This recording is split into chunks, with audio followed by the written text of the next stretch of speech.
بسم الله الرحمن الرحيم. بسم الله الرحمن الرحيم.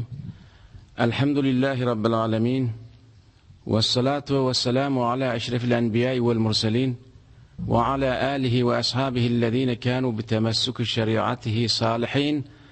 أما بعد، طلب العلم فريضة على كل مسلم ومسلمة. Aziz ve hurmatly Allahlar, assalamu alaykum. Salamu erde edebden sonra şu ilim talep etmeklik diýilýän zady Peygamber aleyhissalamyň aýdyşyna görä her bir musulman denanak we her bir musulman erkege farz diýer. Şoňa görä biz musulmanlaryň borjy, wezifesi şuki hali denana bolsun, hali erkek bolsun, özüne gerek ilmini şu dünyada okuyup öğrenmeli. Yani okuyup bilmeklik farz. Eger şonu okuyup bilmese, öğrenmese, kıyamet günü Hudaý Taalanyň ýanyna günahkar tutulacak o dünyada. Sen näme diýip ilim talap etmedin, näme diýip ilim öğrenmedin diýip sizden sual edilecek. Ya erkek adamlardan sual edilecek. Ilim okuyup da hökmen ahum bolup ilmiň ýygyny gezmeklik sizin boýnuňyzda şert däl. Ya erkek adamlaryň da boýnuna wajib we şertler ki ilim okuyup ahum bolup ilmiň ýygyny gezmeklik. Eger onu başaryp bilse nurun ala nur, ol bir enbiya peýgamberliň ýoly. Şon el ulema'u warasatul enbiya. Ulema diýerleri peýgamberliň warasesi. Peýgamberler ýygyna mal goýmapdyr, ýygyna pul goýmapdyr, ýygyna ýer mülk goýmapdyr. Peýgamberler ýygyny goýup giden zady ilim, din, şeriat, ulemalar. Şular peýgamberiň warasesi, şular peýgamberiň ýygyny ýörtjekle saklajaklar şular. Kıyamet gününe Hudaý Taala peýgamberlere bir şefaat etmeklik ejadatyny berjek. Peýgamberlerden bir tep ýa-da duran ulemalar diýe hala şol ulema denana bolsun, hala şol ulema erkek bolsun fark etmeýe. Allamy okuyup da öwrenip de Qur'any, hadisi bilen hala denana bolsun, hala erkek bolsun, kıyamet gün peýgamberleriň ýa-da ýygyny duran sepde durjak şolar. Hatta Hudaý Taala ejade berjek, izin berjek ki siz de şefaat edin. Şonu şol ulemalar, şu ilmiň ýygyny gedeller, zenanadan erkekden fark etmeýe, Hudaý Taalanyň ejade bermekligi bilen kıyamet gününe hatta günahkar bolup cehenneme dahil boljak adamlaryň hakyna dogundan, garnaşdan, dostdan ýardan hemmeden şefaat edip biljek diýe. Hudaý Taaladan dilap alyp biljek diýe şefaat ýani şu. Pet gayrat edeýin şu ilmi öwrenjek bolaýlyň. Wezifämiz, borjumyz. Eger bir adam ilmi öwrenmese, ol kıyamet gün bidehkar ya günahkar ol. Bergili şol adam. Şol peýgamberimiz aýtdyr, ilim talap etmeklik her bir zenanak we her bir erkege farz diýipdir. Şol haýsy ilim? Ýa-ni gaýdyp geçirmeýänek, okuyup ahun bolmak şertde, belki al-muhal ýan bir ilimma. Al-muhalli digi şu hal ýagdaýda başyňa düşüp duran bir ilimma, şonu bilmeklik farz. Şu matdam zenana bolsun ýa erkek bolsun, 5 wagt namazyny kamil suratda bilmeklik farz. Aradan şeriatyny bilmeklik farz. Gusl etmekligiň şeriatyny bilmeklik farz. Nawak ağzyň açylýar, nawak ağzyň açylanak, näme etseň ağzyň açylýar, näme etseň ağzyň açylanak. Ya zenana has bolýan haýz we nifas diýilýän bir zatlar bar. Şolaň hökmüni bilmeklik zenana farz. Hemçinani ki erkege haram we halal bir tor zatlar bilmekligiň farz bolýan, zenana da şu zatlar bilmeklik farz. Al-mahal ýani şu hal ýagdaýda öz başyna düşüp duran ilmi bilmeli. Eger şol ilmi bilmese günahkar. Şuma sen Hudaýyň kim?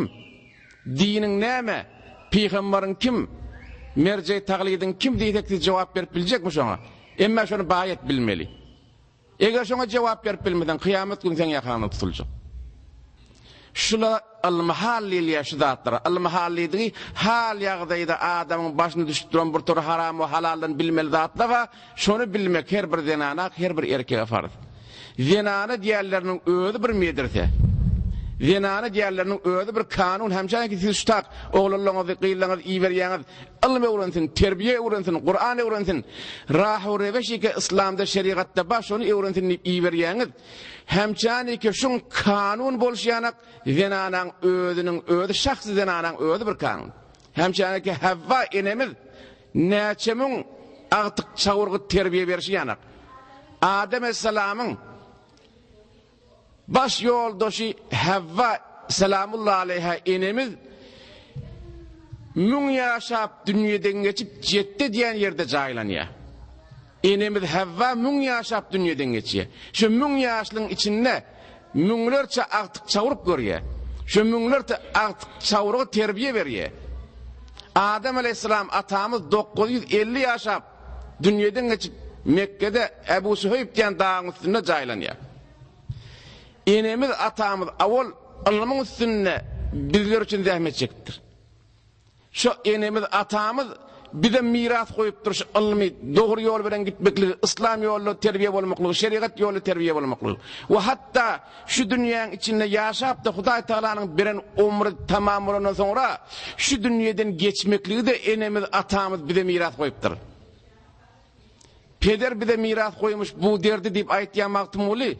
Şoň menzuri şu ki dünýeden ajalyň dolup ölüp gitmeklik diýerleri atamız Adem aleyhissalamdan alypdyr.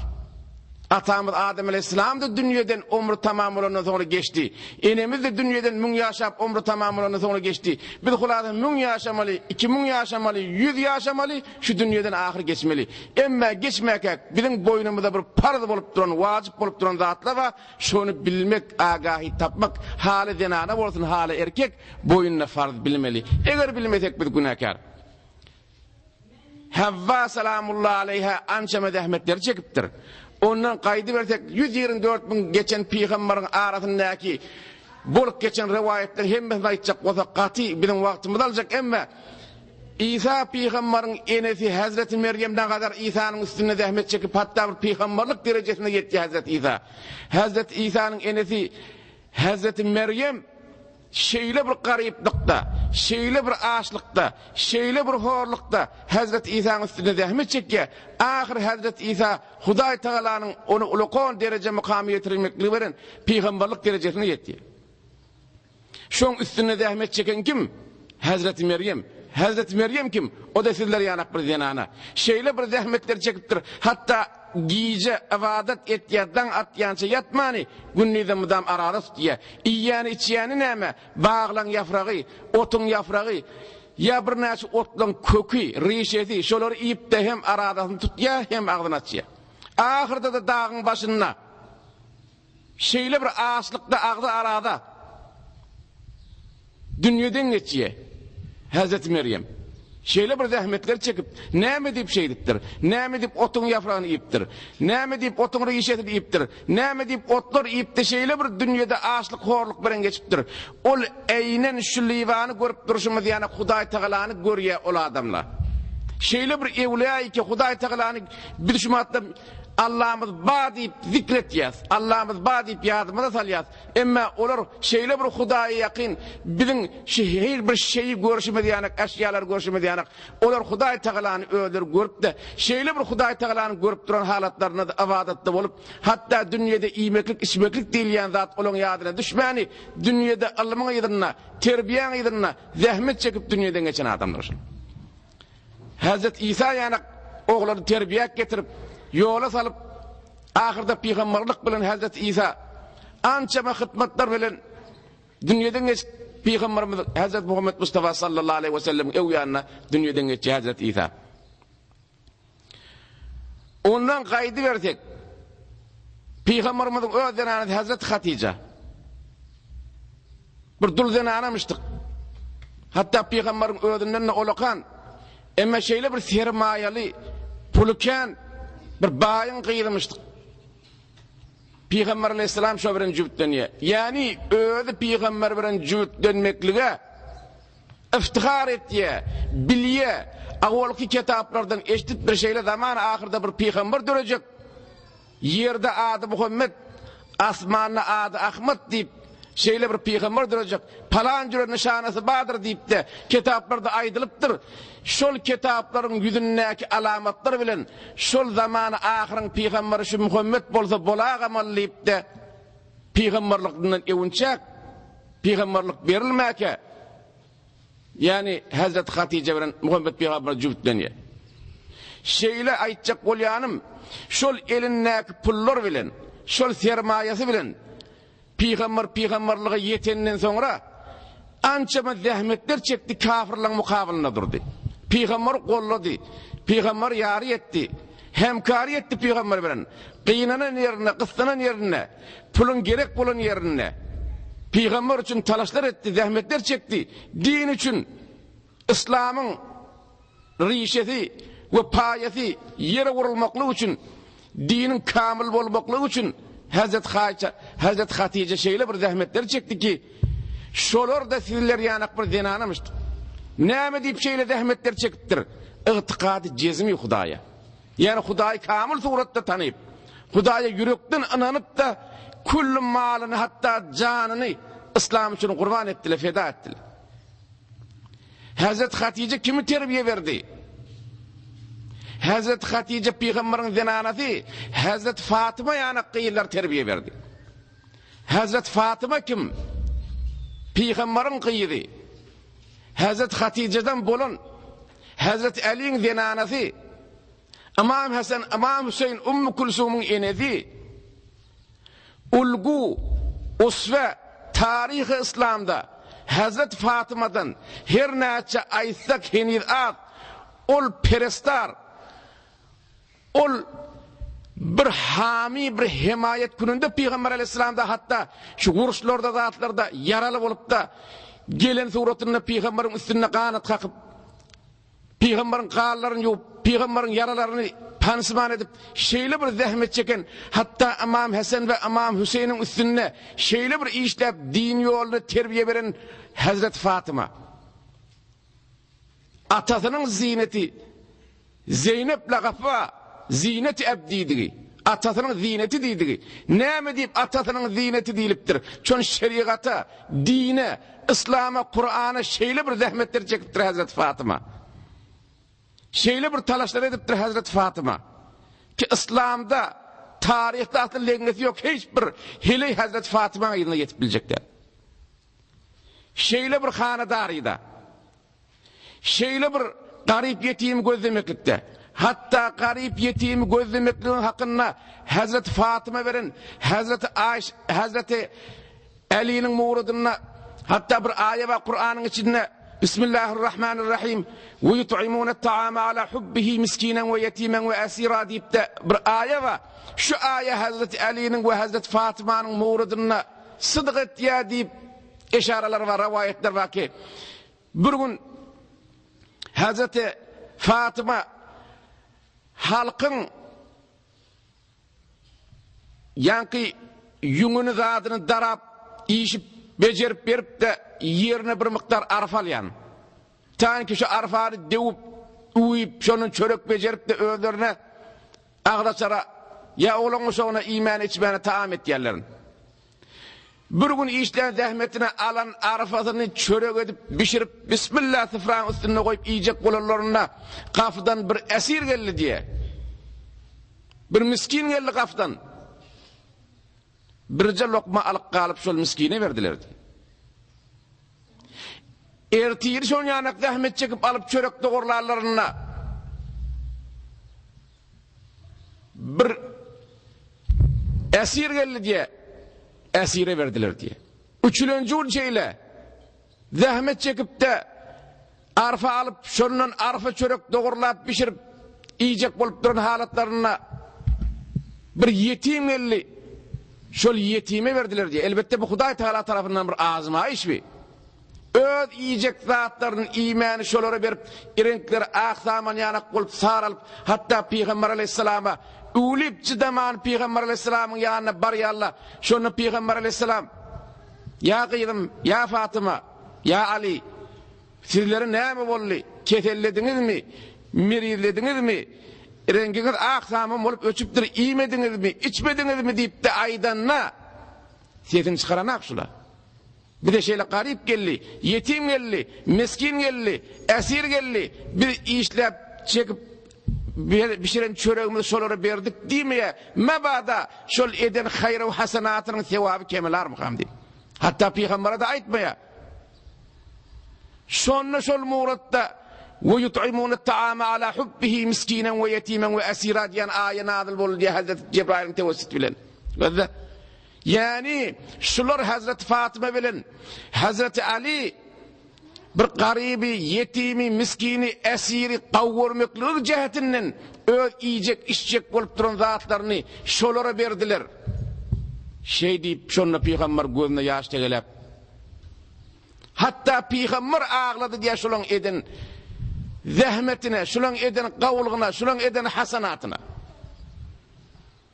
Olar şeýle bir denanalarmışdyk ki İslam'a, Kur'an'a ya oğlan terbiye vermekliğin üstüne şeýle bir talaşlar, zahmetler çekip dünýeden geçen adamdır. Hatta Peýgamber aleyhissalamyň hemme ferdendi Peýgamberiň öz wagtyny dünýeden geçýär. Fakat Peýgamberden iýde galan Hazreti Fatıma. Peýgamberiň gyýdy, Peýgamber dünýeden geçenden sonra fakat Hazreti Fatıma Peýgamberiň iýdine galyp Peýgamberden sonra dünýeden geçýär. Hazreti Fatıma Peýgamberiň guruşlaryndaky yaralı bolanlaryň üstünde şeýle bir zahmetler çektir. Şeýle bir şolar pansuwan ettir. Şeýle bir şolaryň üstünde özüne zahmetler beripdir ki Hudaý Teala'nın ýaly dert ýadgyldyr bu zatlar. Yani Hazreti Fatıma Peýgamber aleyhissalamyň bir zinetimişdir. Näme diýip Peýgamber aleyhissalamy zinet bolup bilýär? Şol İslam'a zahmet çekipdir. Kur'an'a zahmet çekipdir. Dinin täze ayak kurjak bolup ýar halatynda kafirler musulmanlaryň üstüne peşar berip de musulmanlar dargatjak bolup ýar wagtlarynda zahmet çeken adam şular. Hazret Fatıma'dan gaýdy berdik. Gelýär İslam heniz tebliğ edilmäni. İslam heniz ýüze çykmany. Peýgamber kafirlaryň azabından, kafirlaryň eziýetinden, kafirlaryň azarından gorkup da heniz öýüň içinde öz dogan garyndaşlarynyň arasynda dini tebliğ edip ýöke. Men peýgamber bolup, Hudaý Teala maňa peýgamberligi berdi. Men şol peýgamberligimi kafirlerden gorkup, heni ýüze çykaryp bilmän ýörnip de öz dogan garyndaşynyň arasynda tebliğ edip ýöke. Yasir Ammar'ın ogly. Ve Ammar Sümeyye'nin adamsı. Ulavasın ayarlı olurlar. Şular din İslam'a iman getirip, Peýgambere iman getirip, Hudaý Teala'dan peýgamberlik sana berilen bolsa haktır deyip de Peýgambere ananyp Peýgamberiň dinine giren adam şular. Deslap heniz İslam ýüze çykyp tebliğ edilmän ýöke.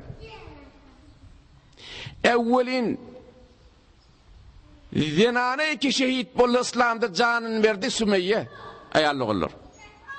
Zinanaň din üçin çeken zahmeti gatken awwal enemet Havva, sonra gaýdy bersek Hazreti Meryem, sonra gaýdy bersek Hazreti Hatice, Hazreti Fatıma ya Sümeyye ýany bir zinane iki gariplikde öz garnyny doýurup bilmän ýöke şu bir peýgamber Hudaý Teala tarapyndan intihap bolupdyr, peýgamber bolupdyr diýip de ogly Yasir tebliğe gitjek bolanda ewine geçmäni peýgamberge ýydyra düş, peýgamber näme diýse şonu et, kafirlerden asyl gorkma diýip de peýgamber inni ýüze çykaýlyň, inni gyýgyraýlyň biz Hudaý Teala tarapyndan intihap bolan peýgamber dini İslam tebliğ etjek. Hudaý Teala maňa bir din berdi. Men şol dini size aýtjak, düşündirjek. Hudaý Teala maňa Kur'any berdi. Men şol Kur'any size aýtjak, düşündirjek diýip de peýgamber öz ýaralary bilen ýüze çykan wagtynda şol Yasir, Ammar, Sümeyye beraý awwelin bar şolar özleri gorkmany ortaga çykdyrar. Hatta Sümeyye evvelin şehidi heley. Heleylerin arasından İslam'ın için zahmet çekip evvelin şehit bolan şol Sümeyye ne yaparım olup şol Sümeyye'ni şehit ettiler ayarlı olur. Sümeyye ne yaparım olup şehit boldy. Sümeyye'ni tuttular, adamsa Ammar'ı tuttular, oğlu Yasir'i tuttular. Hatta oğlunu Yasir'i Sümeyye'nin gözünün alına kursağına hancar vurup şehit ettiler. Adamsa Ammar'ı ağaca danıp, kamçı bilen sahip, kursağına ağır kızgın daşları koyup, Sumayya'nın gözünü kanına adamsını şehit ettiler. Hatta Sumayya'nın ödüne sen Allah yok dedi ait. Huda yok dedi ait. Peygamber'e iman getirme. Peygamber'e inanma deyip de kursoğuna hancar koyup şeyle bir eziyeti ve azar verip tukala özde zinana kılgın çağın üstüne elini ayağını danıp da yatırıp kursoğuna daş koyup şol zinana şeyle bir azar eziyet berseler dağda onu da şol Huday Teala'nın yolundan değinmeni Peygamber'den değinmeni Allah'ın birdir Peygamber birdir deyip de elinden bir tanıp bir elinden bir tanıp ayağından bir tanıp 4 düyak çektirip 4 par edip dargattılar. Onu da dininden değinmeni, kafir bulmani, Peygamber birdir, Huday Teala birdir. Men şu Muhammed Peygamber'e iman getirýärin. Men Allah'ım birdir deyip de Allah'ım bir deyip şikenjaň aşağında şehit bolan adam zinana edeceğim. Ayal oğlu şu zinana İslam için zahmet kan çekendir. Sümeyye yanak zinanalar şol İslam täze heniz ayağın üstüne gelmeyen duqa, İslam heniz piruz bolman duqa, İslam henizlim kafirlerin elinin aşağında, şikenjesinin aşağında musulmanlar eziyeti ve azadı gelip göke denmeyen canını veren adam zinana. Zinana İslam'a, Kur'an'a kan zahmet çekendir. Pek bizim de borcumuz, vazifemiz, siz ayarlı olan borcu, vazifesi şudur ki, ferdendinizin elinden tutup, oğulğuydunuzun elinden tutup, şu mektephanelara getirip tevil vermeklik borcunuz, vazifenizdir. Ilim talep edip, ilim öğrenmeklik hemmemizin borcu, vazifesidir. Hali zinana olsun, hali erkek olsun. Eğer sizler şu vaktam oğulğuydunuzun elinden tutup da, oğulğuydunuzun elinden tutup da şu taları getirip de, namazını öğretmeseniz, Kur'an'ı öğretmeseniz, din yol tanıtmasanız, şeriat tanıtmasanız, kıyamet gününe sizin yakanızdan tutulacak. Hatta atasının da yakanından tutulacak. Bunun hemmesi, Huday Teala'nın yanında bizim hemmemiz kıyamet günü cevaplı olmalıdır. Eğer biz oğullarımız doğru terbiye vermesek, oğullarımıza din yolunu öğretmesek, eğer kendiki özümüz din yolu bilip, şeriatı bilip, Kur'an'ı bilip, dünyadan keyif edip de iman ile geçen nağda bolsak, ama oğullarımıza terbiye vermedik bolsak, kabırda doğru yatıp bilmeyeceğimize şek edip görmeyin. Şol oğullarımıza doğru terbiye etip olmadık bolsa, din yoluna girmedik bolsa, şeriatını bilmedik bolsa, Kur'an'dan, namazdan kelle çıkarmadık bolsa, dininden kelle çıkarmadık bolsa, enesi atası, gönünüp, kavrına yatıp bilecek gel, bulan etyen fesadı cehetli, bulan etyen günahı cehetli, enesinin atasının kellesine kavrda vurulacak. Şun bir kıyır, 4 adam cennetten çıkarıp cehenneme oklap bilir diye. Evvel kiti, enesi bilen atası. Enesi atası kavu adam dünyadan geçip de, Müslüman halatını dünyadan geçip de, imanı kamil bilen dünyadan geçip de, keyif edip yatan nağda olsa cennetin içinde enesine atasına aytacak. Sen bize din yolunu öğretmeyapsın. Din yolunu salmayaptırsın. Kur'an'ı öğretmeyaptırsın. Namazımızı öğretmeyapsın. Doğru yolu hidayet etmeyaptırsın. İnni özünüzü gönülüp yatman. Çıkın cennetten cehenneme girin diye. Enesi bilen atanına. Çaresi yok. Çok günahkar. Öğretmeyaptırlar. 3 yıl öncesi adamsın niye? Adamsı kavu adam olup cenneti dağıda bolsa, bir zinana teleke olan olsa, adamsını cennetten çıkarıp cehenneme oklar diye. Şol bir kıyız veren bir erkek cüvütlense, şol erkek evvel vazifesi şu, imanı bilyen mi? Âmentu billâni bilyen mi? Âmentu billâni okuy. Kur'an'ı bilyen mi? Namazını bilyen mi? Haram halalın kelle çıkaryan mı deyip de öz zinanasından şu zatları sual etmeli. Bilyen mi olsa takviyet vermeli. Bilmeyen mi olsa adamsının vazifesi öz zinanasından şu zatları öğretmeli. Eğer öğretmese, din yolunu tanıtmasa, bilmeyaptır zinanası kıyız halatında. Adam da şonu din yolunu tanıtmasa, adam da şonu din yolu öğretmese, adam da dini hidayet etmese, adamın öyle kavu olup cennete gireni bilen, onu cennetten çıkarıp cehenneme okladıp bilir diye zinanası. Eğer namazını okuyanına namazını okuyanak değilmese, aradan tutmasa aradan tutanak değilmese, doğru gezmese, doğru gedenak değilmese, belki naharın şor bolly, çayın wagtynda qaynamady. Ya şuna meňdeş dünýä emirlerinden bir bahane edip de zenanasyna eziyet azar berip de emma dir muradyny zenanasyna keplemese, özi gawa adam bolup cennete giren nagda bolsa, onu da şoň zenanasy şonu cennetten çykaryp cehenneme okladyr diýär. Şoň wezifesini bitirmäpdir. Dördüncüsü öz ferzendi, öz oğlanyny cennete girenne bolsa bir zenana cennetten çykaryp cehenneme okladyr diýär. O näme diýip oklatjak? Ataň ölenden soňra öýüň başlygy sen boldun. Öýüň fermanda sen boldun. Men hem turi badara istep ene nirek barýan. Namazym okuymasaň ene näme diýip namazyň okuýaňak? Arada tutmasam ene näme diýip aradaň tutaňak? Näme Hudaýa dogurduraňak? Näme peýgamberiň sünnetini tutaňak diýip maňa keplemediň. Sen men öwüme geçmediň. Men öwüme taýak oklamadyň. İnni sen öýüň gören cennette ýatma, çyk cennetten gir cehenneme diýerge öýüň oğluna. Aýallar şular näme sebepden bolýar? Şol wezifämizi ýerine ýetirmäni, wezifämizi bitirmäligimiz sebepli bolýar. Eger bizler wezifämizi dogry ýetirem bolsak, wezifämizi dogry bitirem bolsak, oğul gyzymyza terbiýe berem bolsak, onna gabryň içinde ýa o dünýede bu muşakkatlar biziň başymyza geljek däl. Maksusan hicab, heleyin metanati, heleyin avadallığı, heleyin zinati şu hicabını yapıyor Peygamberimiz. Eğer bir zenana avrat yerini basırmasa, saçını basırmasa, daracık ya yuqocuk giyse, ol Peygambermin ümmatımdan nällipdir şoňa. Na'udhu billah, bir adam Peygamberin ümmatından bolup bilmese, onun jaýy cehennemligine şek etmeň. Sınfan ehlün nar diýipdir.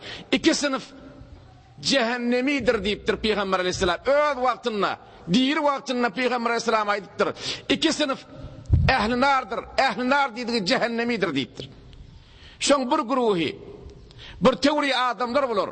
Pudullyk edip, jasuslyk edip, bir zalim hökümetin mamury bolup, badarda garyby, yetimi, horhomzini adamlaryň kellesine urup goýa sığırın gurgyanak ellerine de kamçı bolar diye.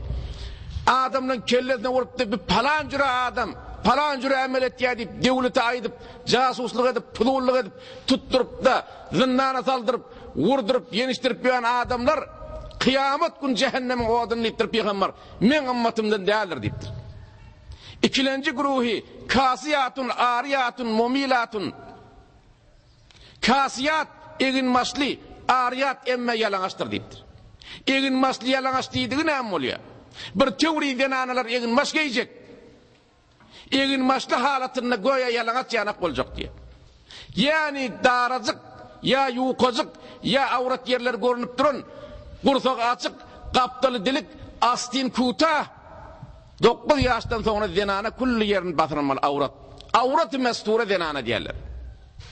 Fakat yüzünü açmalı.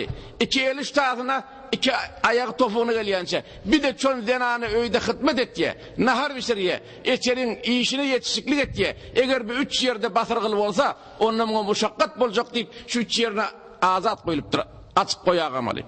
Emma başga ýerden anaň awrat, hatda namaza duranda birji dana saç kelläňdir görünüp duran bolsa, ýalyňdan çykyp namazyň batyl bolýar, dogry diýär. Mutassifana bizim kıyıda gollamız ya ayarlı gollamız kişicek ruseri veren namazın üstünde du. Yeni dediğinden gözlerinde saça etekten görünüp külle namaz batıl. Namaz da bir namaz.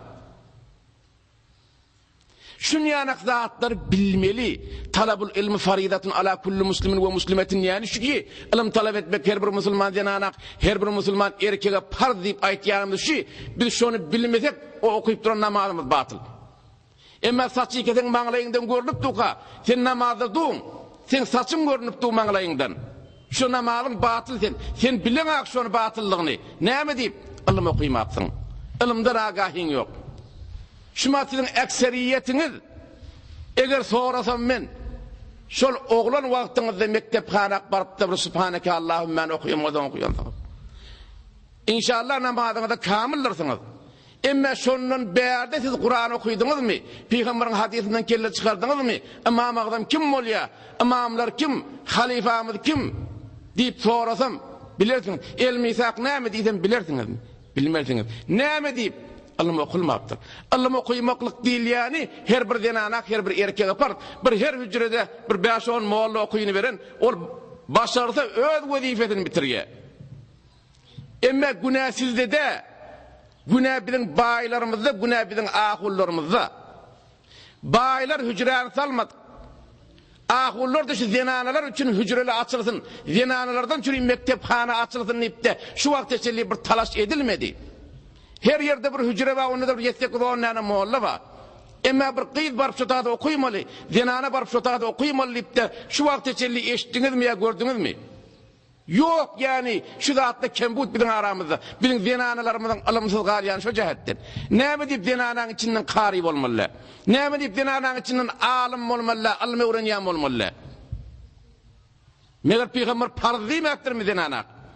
Şu imkanat bizim aramızda az, oğamsiz ayarlı olmamızda şol imkanattan berhurdar bolmany, şu dünyada alımdan bir haber olup barýan.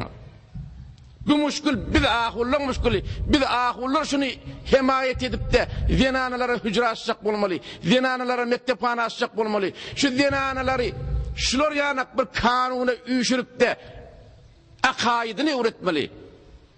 Bilecek, bilmeli zatlarını öğretmeli. Emma müteassifana şol bizim aramızda müşkül. Emma hoşbaktana näçe ýyl bäri şular yanak kanun şular yanak bir mektephanala bizim awnyk oglanlarymyzdan çyrim dair bolupdyr, açylypdyr iki. Şunun içinde 5 ýaşyndaky oglan näçe däne surany bilýär. 5 ýaşyndaky oglan namazyň safaklaryny kamil bilýär. Arda namysda eger bir zenana namazyň safaklaryny kamil bilmeýän bolsa, şol kanuny gelýän oglanynyň öwrenmek. Öwrensin şondan baýat. Öwrenmäni öleninden öwrenip ölsün ki kıyamet gün cevap bolmaly. Öwrenmek biziň wezifämiz. Sumayya ýanak zenana, o da sizler ýanak zenana ki Hudaý Taala birdir, Peýgamberim birdir diýip çarpara bolup dünýeden geçdi. Şehit bolup evvelin heleki şehit bolly Sumayya. Ha medreselere gördüň adyny akypdyrla şehit Sumayya medresesi. Heni güne çilli 1424 ýyl geçipdir Sumayyan adydinde. Näme diýip İslama hytmet etdi? Näme diýip Qur'ana hytmet etdi? Näme diýip Peýgamberiň hytmatynda durup jany berip şehit boldy? برای مشاهده ویدیوهای بیشتر به کانال یوتیوب سخنرانی های علمای ترکمن سر بزنید، مشترک بشید و منتشر کنید، اجر ببرید.